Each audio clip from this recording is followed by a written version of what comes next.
Okay, let's see this. I hope we are going live on Facebook. It says that we are. So welcome to this next session. I've got to come up here and record this. So those of you watching on Facebook, this is actually 1.4 of 4 videos I'm putting together that are the session 1 material for my Pressure Free Performance course.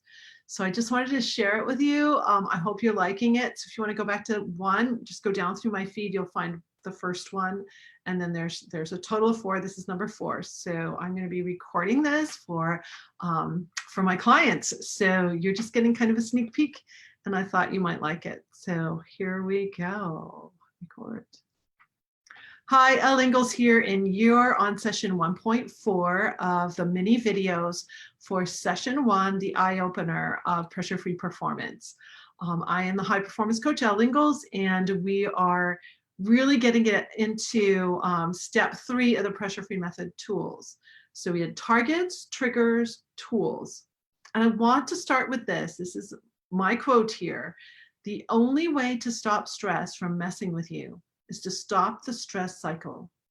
We've got to stop the release of adrenaline in order to stop that stress cycle. Otherwise, for up to 9 hours, if you're a guy, or 24 hours, if you're a female, your cells are literally dealing with what I call stress sludge.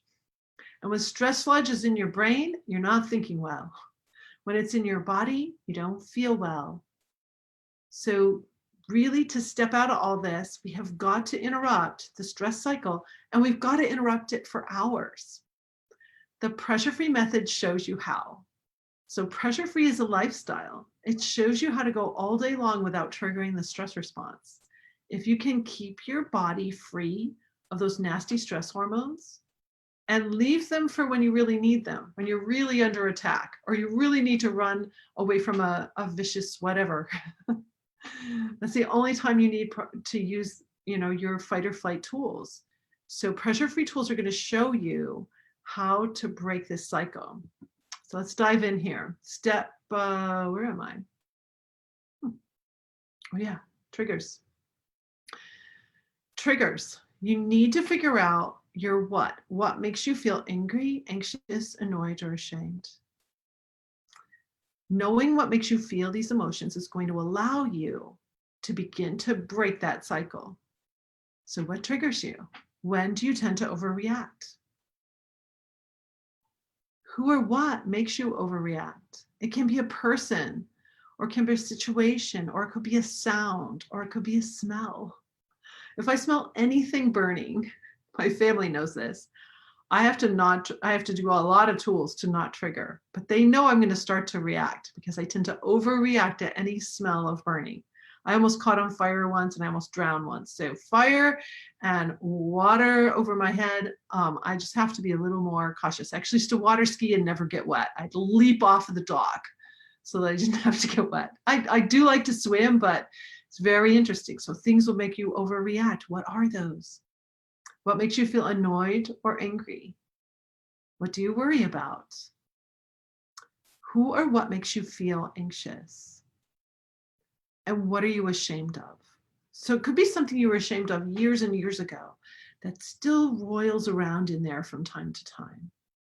So these are your triggers. You need to get really clear about what your triggers are. That's going to help you start to break the stress cycle.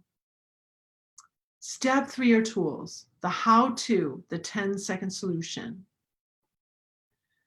What can you do in a 10-second window whenever you start to feel those emotions or any tenseness working on you that you can do in that 10-second window to interrupt and prevent yourself from releasing these stress hormones, prevent yourself from overreacting? I have 3 kinds of tools that I teach in my courses: body tools, mind tools, and life design tools. I don't know which tools are going to work for you because you are unique. So I share many, many tools in my courses with my clients so that they can try a variety of things so you can find the ones that really work for you. Today I have a starter tool for you. I call it the Pressure-Free Celebration Ferris Wheel. Celebrate is the operative word here. I want you to celebrate Anytime you feel angry, anxious, annoyed, or ashamed. Sounds kind of crazy, but what I want you to celebrate is that you noticed it. Most of us are oblivious to how quickly we're triggering about things. You're driving down the road and you're in a scowl like this. You're furrowed brow because you can't believe the silly drivers on the road. And now it's snowing, or there's ice, or there's a tropical storm, or whatever's going down. And now you're even more intensely upset. So I want you to actually celebrate when you see yourself starting to get upset about anything. And you feel your muscles getting tense, and you feel your jaw tightening. And what I want you to do is going to sound kind of silly, but I want you to pretend there's a Ferris wheel right in front of your face, and I want you to push up. So you're literally pushing this imaginary wheel, and the wheel represents that hamster wheel you used to be in, running, and getting nowhere. And now you're out around it and you're pushing it, and it represents the energy of your life. You're now freeing yourself for amazing energy to happen in your life. So you're celebrating because you actually caught a trigger, but I want you to celebrate even if you didn't. If you still feel your face turn red, I want you to still celebrate because you saw something, and the next time that trigger comes, you'll probably prevent it from releasing. So you push a silly Ferris wheel. If you don't like Ferris wheels, just shoot a 3-point shot, perfect wrist motion. The balls spin. It's actually a reverse spin, but that spinning ball is representing the energy of your life. And you'll see later in our course together, if you take my course, you'll see the spinning, why that spinning is so important. So I want you to do this crazy motion because it combines a few things.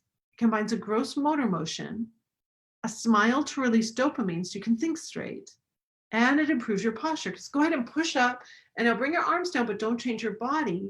And you'll notice that you just kind of elevated a little bit. Your ribs got up a little bit away from your hips. You need to expand this space. You need to open up here. If you go into fight or flight, you coil and tense to protect yourself. When you go up like this, you actually tell your brain that you're okay. Here's why it works. Here's why this starter tool is so impactful for you. When you celebrate incremental gains, you'll make more progress. I learned this in the book Good to Great by Jim Collins. If you haven't read that yet, it's a good read. So we need to celebrate little tiny gains, especially if you're a team, if you're a work team or an athletic team, or working as a family as a team. Celebrate those incremental gains so that you can make progress faster. A large motion allows your brain to create new neural pathways. Did you know that? I think it's so cool. So even an old brain like mine can create a completely different habit. And the fastest way to do that is a gross motor motion. So few people on the planet know this. That's why sports are important. That's why action is important. So we can open up our bodies and move our bodies and get new things going on. So when you push like this, you actually create an ability for your brain to do something new. Smiling. Smiling, corners of your mouth going up, very important. It keeps dopamine flowing. You will feel better and you'll be able to think more clearly. So that's why I created this silly motion for you. It's actually all based in neuroscience so that you can keep this thinking for you and make a real true response to what's going on instead of just a reaction. And lastly, posture. When you move up into a stronger, more open posture, you tell your brain you're going to be fine. It helps you get up and over your problems so you can solve it. So in this entire session, session 1, which is 1.1, 2, 3, and this is 4, I helped you develop your why. Why is it important for you to learn the pressure-free method, to change? We learned the 3 steps of pressure-free, so targets, triggers, tools. And then I taught you the 10-second solution. So from a resting heart rate, or whenever you first start to feel any of those emotions that prime you for fight or flight, you have 10 seconds. It's a pretty long time. 1001, 1002, 1003. We're not going to wait. There's plenty of time to smile, plenty of time to push this silly Ferris wheel. And I taught you the Ferris wheel. Celebration Ferris wheel to start stopping stress. We are literally stopping stress at the adrenal glands, at its source. If you have burnt out adrenals, if your doctor says you've harmed your adrenal glands, this is so important for you. If you have ulcers, if you have any of that, this is so important for you to learn. So next session, we're going to go into the 9 basic tools. And I have a picture of my son here too. He's actually doing coaching with me now. So he's doing some of these sessions as well as I am. And I will see you on session 2. We'll do the same thing. We'll break it into 4 pieces for you, so that you have that. And you also have the whole, if you're one of my clients, you have the whole thing too. So you can watch it in little snippets, or all, repeat learning can be really wonderful. You'll catch something every time you watch something again and again, something new will come up for you. So thanks so much for watching, and I'm wishing you a very pressure-free day and time until we are next together. And with that, I'm going to stop my live stream. Have a great one. Bye.